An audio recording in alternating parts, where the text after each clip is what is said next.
Collectivism is something that we typically see as a bad force in the world, and in many respects it is. It's responsible for some of the worst excesses that we've ever seen in human times.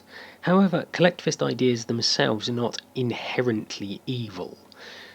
In the modern world, they might be seen as such as a result of what's happened to them before, but the ideas themselves are not inherently flawed. We shouldn't trick ourselves into thinking that any collectivist idea must be evil and driven by terrible people who want to do terrible things.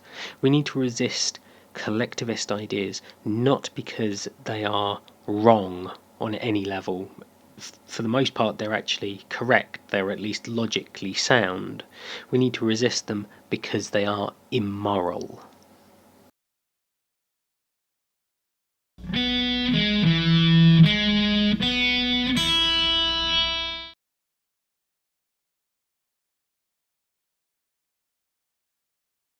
Collectivism is not an inherently evil thing, and in fact there are many human endeavours where collectivism is almost required to have any kind of success.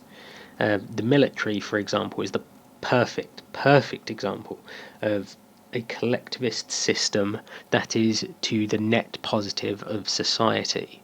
If soldiers weren't willing to put the cause, their country, the protection of their loved ones as more important than their personal safety, it would be impossible to have a military. And while some might argue that that's a better idea, those of us who live in the real world realise that we do need an army and we do need people who are willing to sacrifice themselves if the need arises. This is something that follows through in practically all risky walks of life, whether it's firemen or even someone like lumberjacks or deep-sea fishermen. They're people who are happy to risk their life in the knowledge that they are doing something good for the rest of society. They might be doing it not expressly under those terms, but they are contributing to a society and risking their safety to do so. They have put the ideal of society as greater than their individual future rights and liberty, even. So collectivism can be a positive influence, or at least something that we can harness positively in various situations. It's not inherently evil, it's all about how you use it. The reason why collectivism has gotten a bad rap as being almost tantamount to original sin these days is because it's used in poor situations where collective decision making and collective rights are essentially an abuse of how we see human beings today. Collectivist ideas, when put into government, and when those governments begin to make pronouncements about how valuable a human life is, then it becomes something very sinister. But that's not something that's inherent to the idea of collectivism. Even in government, collectivist ideas can often justify themselves in terms of being perhaps not tough love, perhaps that's not the right word, but at least making decisions for the betterment of the most possible people. And within any group, whether you want to call it a collective or not, the idea of working for the greatest good for the greatest number is a principle to stand by. We need to focus on helping the most people we can. So thinking in collectivist terms is not inherently bad, even in spheres where it has had disastrous consequences before. The flaw in any kind of national collectivism or political collectivism is not that these ideas are logically flawed, that they don't or couldn't, at the very least, achieve the things that they claim that they can. That doesn't mean that they can achieve these things, but on the premises alone, there's no reason to suggest that it would be impossible for a communist system to work successfully. In practice, we've seen that there's more troubles with it than simply Marxist theory, but certainly it's fair to suggest that it's possible for communism or Marxism to work. So these ideas are logically sound. You can make a fair argument off the back of them. That's perhaps why they are quite so seductive, because you can make a reasonable argument. The flaw here isn't with reasoning at all. It's not even necessarily with points of view, it's not even with facts and figures, although modern collectivism has become very anti-facts and figures for some reason. The problem here is with morality. The problem is that in our modern world, all of these collectivist systems are fundamentally immoral. I think the best way to illustrate that is not to, in fact, look at any real collectivist systems, because there's so many intricacies and backdoors and revisions to them that it gets bogged down very quickly into quibbling over definitions about who's a communist, who's a fascist, who's a collectivist even, and who's not. What I want to do instead is talk to you about A Modest Proposal, which is written by Jonathan Swift in the 1700s.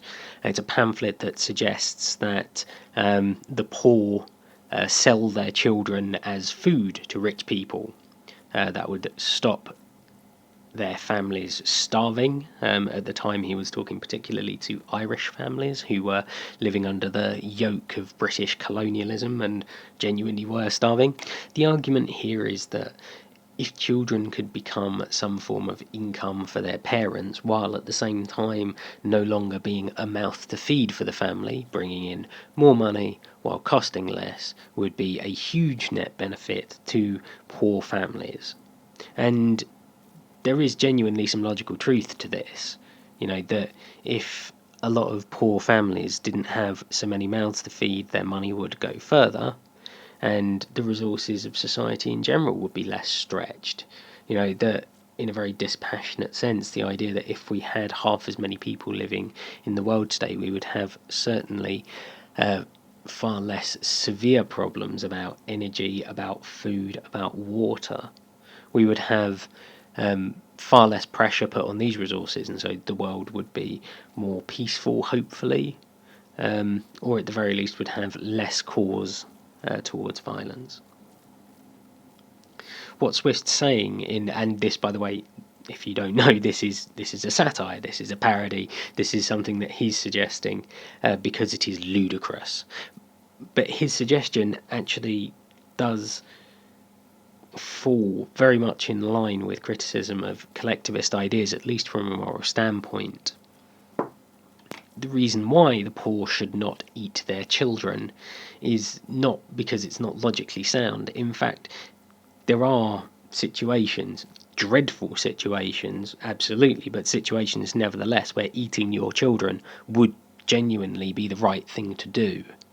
If you were in a plane crash in the Andes and there was no food for hundreds of miles and people were freezing to death, it would at some point be the right thing to do for the healthy adults to kill and eat the less healthy, less likely to survive people, which includes the elderly and the young, because this increases the chance of survival for those who are most likely to survive. And while in every situation we should strive to save everyone if at all possible, if saving everyone is impossible, then saving some is preferable to saving none. If the parents cannot find food for the child will die anyway.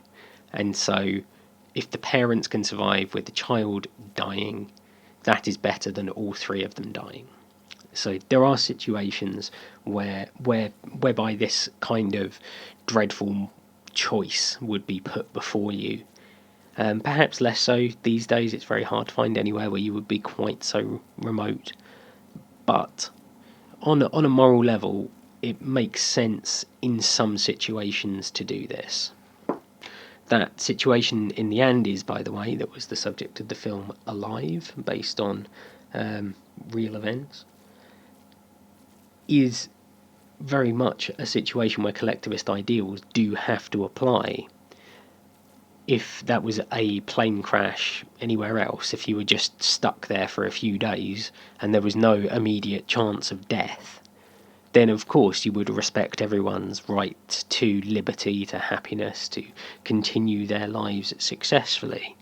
But in a situation where everyone's dying, or everyone is likely to die unless you do something, it is realistic And it's perhaps even laudable to suggest that individuals give up or sacrifice themselves for the good of the group, because if the group doesn't survive, it doesn't matter if the individuals have their rights or not.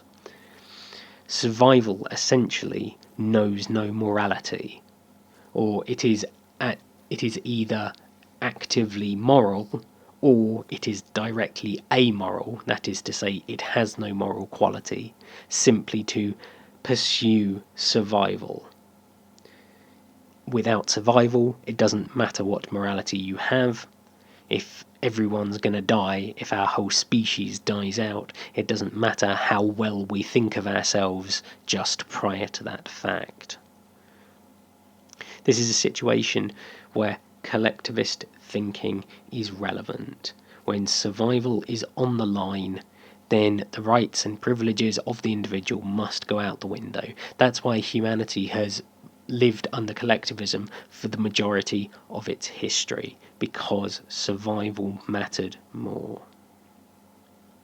So let's go back to Jonathan Swift. The argument about eating children is, on the face of it, a strong one. But the whole point of what he was writing, the whole point of everything that he was trying to say through that pamphlet, and you should read it, it's a wonderful read, he's a superb writer. The whole point of what he's trying to say is that this kind of suggestion is utterly immoral. There could be no possible justification for suggesting something so brutal to people already so brutalized. The correct answer is most certainly not to eat their children. And yet there is a logical argument to be made for it. It justifies itself, and while perhaps the facts, the economic argument that he makes in the pamphlet does not add up, if you go through it on a more mathematical level, if those premises don't add up, then there's a problem, but that's not really what I want to talk about. I want to talk about the idea of this as a concept. This is something that does make sense, or at least makes a kind of sense. It's a very dispassionate sort of sense. And Swift is using that to mock the British upper classes who think they know best, who think that even these shocking, atrocious, appalling ideas are just fine, and the poor could just manage everything by themselves. The argument to be made against this suggestion is not going to be a logical one. It has to be a moral one. It has to be one about human rights and philosophy and the value of a person. Also of note is that even in the 1700s, the reason why Irish families were starving was not because there was literally no food, although this was not the modern era, there still were famines. But predominantly the cause of their hardship was the British state. And that is again at the core of it. These families are not being asked to make a decision off the back of survival alone here. The British hold within their gift survival or not. And that's why the collectivist argument, the for the good of the many argument, has no credence, and why we can't accept it just on face value.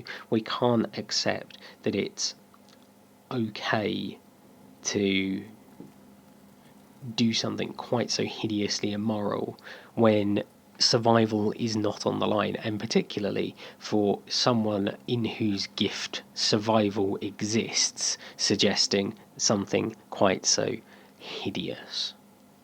And this is the same across all branches of collectivism, although you do have to extend the idea out somewhat, because most relevant collectivist philosophies are bigger and more encompassing than simply eating children.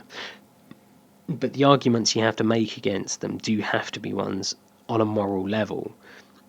The core belief of collectivism is that some ideas are worth more than human lives. I believe that there is some truth to that in certain situations. I certainly believe that the ideas of liberty and of freedom of speech, freedom of assembly, freedom of religion if that's your thing, freedom to be gay without being persecuted, access to medical treatment, all of these liberal Western values. I believe that these are important enough that they are worth dying for. And, whether that would be a civil war, whether it would be a war perhaps somewhere in the Middle East that we were fighting to defend these values in another state, or even in our own shores, presumably against the treacherous French, these values are important enough that they are worth dying for. So that's not a problem necessarily with collectivism. The problem with collectivism here is that it suggests that people who get in the way, or people who would be better off dead, should simply be killed. And better off dead in this case meaning better for the state, for the collective, if they were dead. So the state can profit by your murder, therefore your murder is moral. And that's a situation that we simply cannot accept under any circumstances. Whether it is traditional Marxist collectivism, whether it is fascist collectivism, whether it is SJW collectivism and groupthink and nasty small-minded people, who most of whom would not suggest marching people into camps. It doesn't matter. None of these ideologies, none of these systems offer something valuable enough to put a human life as being smaller than them, as being worth less than them. Certainly, the idea that anyone would suggest that, say, a prominent social justice commentator should fall on their sword, should perhaps not die, but should vanish and apologise and change their ways and return to the groupthink, simply because it is for the good of social justice for them to do so, is laughable. But it's something that we see all the time, whether it's teenage girls being told off for making a tiny slip up in being a feminist, or whether it is prominent speakers, prominent thinkers, prominent writers on the subject who get castigated for suggesting that there is any revision needed to the ideas of social justice. They are asked, or forced in some cases, they are bullied and shunned and attacked until their voice is removed, not because their voice is bad and wrong and must be stopped, not because it's a danger to the social justice collective.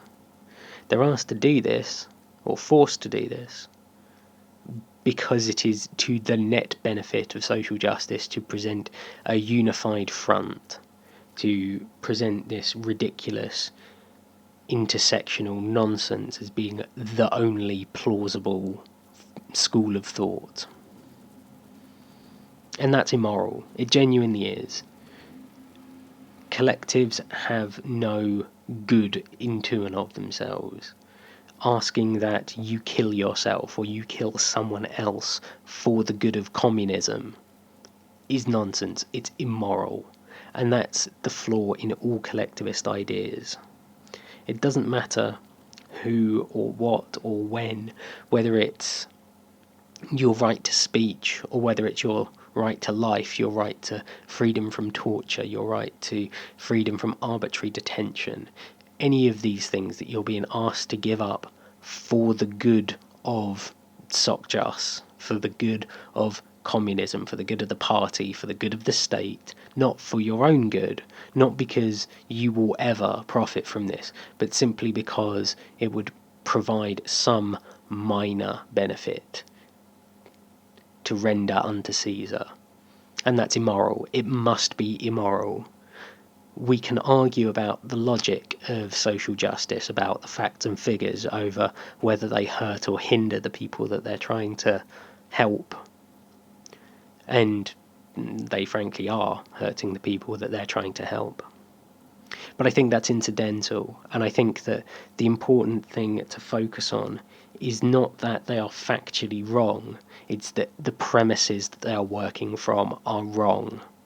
It's that everything that they suggest, absolutely everything that they suggest, is fundamentally immoral, and we cannot allow them to take the moral high ground when they are the ones with no morality. I'm the political animal, and I have never eaten children.